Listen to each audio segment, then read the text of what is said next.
जी की जय हो। पूज्य दयानंद सरस्वती जी की जय हो। बोलिए काशी राम जी की जय हो। देखिए उनकी बिना अनुमति के मैं बोला हूँ कि वास्तव में वो अपने बीच में है, इसलिए बोलना नहीं चाहिए मुझे, पर फिर भी आज इस क्षेत्र में, आज पूरे क्षेत्र में मैं जहाँ भी जाता हूँ उनका नाम सुनता हूँ कि अनेक युवाओं को व्यसन मुक्त और शरीर शौच कला यानी अखाड़ा।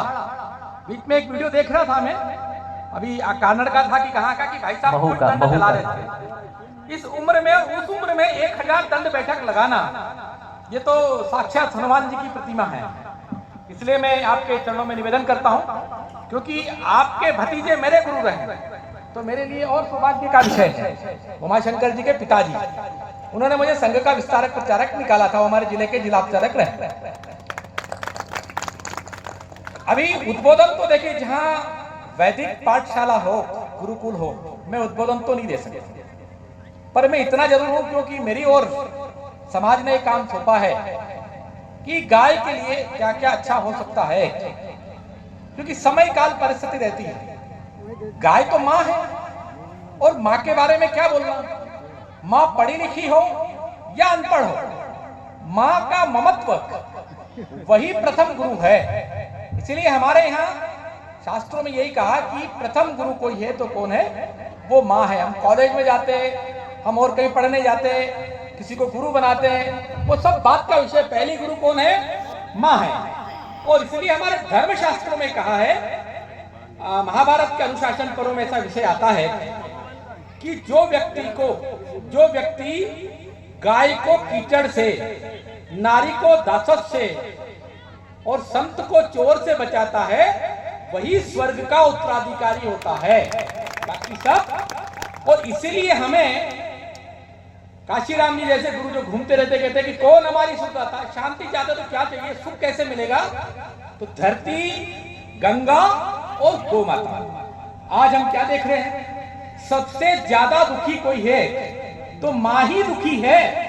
और माँ में कौन सी, तो गाय माता जो घर में रहती थी, जो घूम जाती तो ढूंढने जाते थे, जिसके दूध के बिना काम नहीं चलता था, और गाय बाड़े में नहीं, घर के आंगन में थी, वो अब कहाँ गई, भाई साहब इसको ले जाओ, बहुत परेशान हो गए। परेशान क्यों हो गए, क्योंकि हमारे दिल में जो था, गाय माँ और धरती माँ और गंगा माँ, तो धीरे धीरे जैसी हमारी गाय की स्थिति आज है, बहुत अच्छी बात है, फसल बचाने के लिए आपने सबने गाय यहाँ बुलवाई, ये स्वागत योग्य बात है। पर कल के दिन में शहरों में अपनी माताओं को भी वृद्धाश्रम में भेज रहे हैं। हम भी क्या वृद्धाश्रम शुरू करेंगे, और वृद्धाश्रम में भेज ही नहीं रहे। दुख भी आता है और रोना भी आता है।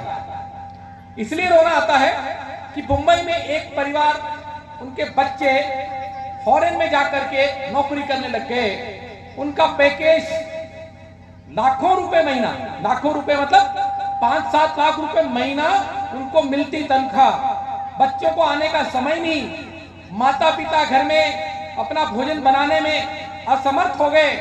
पहले बाप मर गया, बाद में मां मर गई, 1 महीने तक बेटे ने फोन नहीं उठा रहे, ये नहीं पूछा, पड़ोसी ने देखा कि इस घर में हलचल खत्म है, तो पता चला दरवाजा तोड़ने के बाद, बाप तो पहले सड़ गया, मां सड़ रही थी, उसकी बदबू आ रही थी। ये दुर्भाग्य कोरोना में जैसा हमने देखा है, हमने घर में से गाय को निकाल दी, तो कल को हम भी किसी के माँ और बाप बनने वाले, हमारी भी दुर्दशा यही होगी। हम यज्ञ कर रहे हैं, और ये ऐसा कहा गया है कि यज्ञ की परिक्रमा करना और गाय की परिक्रमा करना, ये दोनों बराबर है।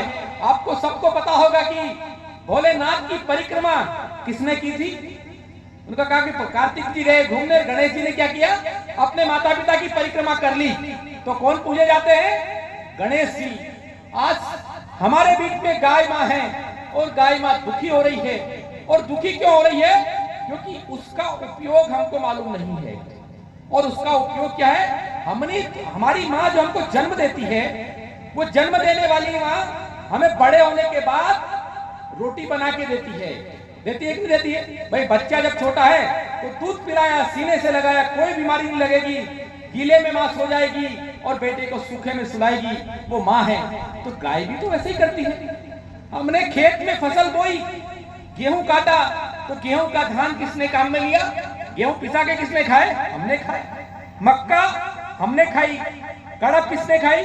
भूसा किसने खाया? तो माँ भी तो जो बचता वही खाती है ना। जो माँ दूध पिलाती है अपने बच्चों को, बच्चा खाते खाते खेलने लग गया कृष्ण भगवान जैसे, तो माँ फटाक से बचा हुआ उसका झूठा ही खा लेगी। पर वो बेटा जब बड़ा होता है तब अपनी माँ का झूठा खा सकता है क्या? क्यों? क्योंकि वो संस्कार विहीन होता जा रहा है। वो अपने माँ का झूठा नहीं खा सकता है। अरे उसकी पत्नी जो है एक कमरा देगी, अरे फिर तो ये वृद्ध हैं, इनका बदबू आ रही है, नहाए नहीं है, असहाय हो गए हैं, मूत्र त्याग दिया है, तो दूरी बनाते हैं। ये दुर्भाग्य। जब तक गाय, माँ और धरती और गंगा, आज गंगा का भी आप सुनते हो, लाखों पशुधन कटता है, उसमें गाय भी है, और उसका नीर भी जो है वो रक्त भी जो है गाय के गंगा में जो है मिल जाता है। कितना दुर्भाग्य हमारा। पर हम क्या कर सकते हैं भाई? हम सब दूर तो नहीं कर सकते हैं। ये क्यों हुआ? ये इसलिए हुआ कि घर में हमने गोबर का उपयोग बंद करके फर्टिलाइजर लिया है, घर में बेल का उपयोग बंद करके अब ट्रैक्टर लिया है, और ट्रैक्टर आ गया तो बेल बाहर हो गया, घर में यूरिया आ गया तो गाय को बाहर कर दिया। दूध तो थैली का भी चलेगा, पर वो दूध कितना काम करेगा? क्योंकि हमारे चरक संहिता में कहा है गाय का दूध सर्वाहार टानिक है। गाय का दूध यदि मिलता रहा तो बच्चा कैसा होगा? भगवान कृष्ण के जैसा। और गाय का दूध नहीं मिलेगा तो कैसा बच्चा होगा? कंस जैसा। और कंस जैसा देखा है ना आपने, हर गांव में है। कैसे है? वो पीने के बाद कहीं भी पड़े हैं नाली में, वही बच्चे को तो दूध नहीं मिल रहा गाय का। गाय का दूध मिलता तो नाली में नहीं पड़ा रहता, मंदिर में मिलता। अभी कहाँ जा रहा है? थाने में जा रहा है, किसी की चोरी कर रहा है, किसी उल्टे सीधे। इसलिए गौ माता बहुत अच्छा हमारा सौभाग्य है कि हम सब लोग गाय और यज्ञ दोनों एक ही स्थान पर है। इस भूमि का यदि कोई रिसर्च कराए वायुमंडल को, तो मैं कह रहा हूं कि जितनी पॉजिटिव ऊर्जा है, सकारात्मक ऊर्जा है, जितना पाप यहाँ नष्ट हो गया है, यहाँ धर्म की बेला आई, धर्म की बारिश हो रही है, यज्ञ भी हो रहा है और गौ माता भी है।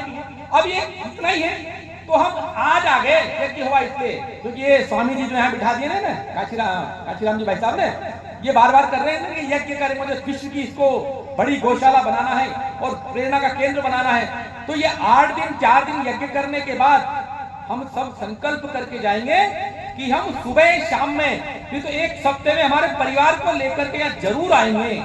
तो फिर ये मंदिर होगा, ये मंदिर होगा। फिर हमने गाय जला दिया। देखिए गाय अभी सर्दी है, हम हमारे लिए सर्दी में कुछ न कुछ लड्डू वड्डू मेथी के दाने के गाय के बनाते हैं ना। आप कुछ मत करिए, जब भी यहाँ आएंगे, देखो मंदिर जाते हैं तो खाली हाथ जाते हैं क्या? माता जी नहीं जाते ना, कुछ न कुछ लेके जाते हैं, थोड़ा सा दान ले जाते हैं, गेहूं ले जाते हैं, चना मिर्च जो हमारे घर में है, नहीं तो 5-10 रुपए रख करके प्रणाम करते हैं। मैंने जो कमाया आपके कारण कमाया, तो आज जो हमारी कमाई हो रही वो किसके कारण हो रही? गौ माता के कारण हो रही। यहाँ पर आए तो भले आप 200 ग्राम गुड़ लेके आओ, खाली हाथ नहीं आना। और धान लेके आने की जरूरत नहीं, गुड़ लेके आने की जरूरत है, क्योंकि सर्दी है। जितनी गाय यहाँ आई है, मैं सबसे विनती करता हूँ कि कम से कम 5-5, 10-10 किलो गुड़ यहाँ जमा करवाना चाहिए, क्योंकि सर्दी है, खुले में गाय खड़ी है, गाय के ऊपर सीधी सर्दी गिर रही है। 15 दिन की बूढ़ी ठंड ये गाय को बीमार कर सकती है। इसे थोड़ा अजवाइन और थोड़ा गुड़ मेरी माँ को मिल जाएगा तो ये खुले में भी रह लेगी। आप महलों में रह लो, हमें यही रहने दो थोड़ा खाने को, और वो भी गुड़ चाहिए हमको, घी नहीं चाहिए, हमको खोपरा नहीं चाहिए, हमको बादाम नहीं चाहिए, हमको काजू नहीं चाहिए, हमको माँ को, मेरी माँ को केवल थोड़ा गुड़ मिल जाएगा। दुर्भाग्य मेरे देश का, जिसको हम माँ कहते हैं ना, वो जितनी दुखी है, और वो इसीलिए दुखी है। इसलिए मैं आप सबसे विनती करता हूं, दूसरा माताएं भी बैठी है, सब बैठे हैं, कि आज क्योंकि मेरा थोड़ा समय हो रहा, अगली बार फिर मैं आप जब आदेश करेंगे आऊंगा, कि एक संकल्प चाहता हूं कि यहां से जाने के बाद हम सब लोग 10-10 लोगों को संकल्प करा सकते हैं क्या?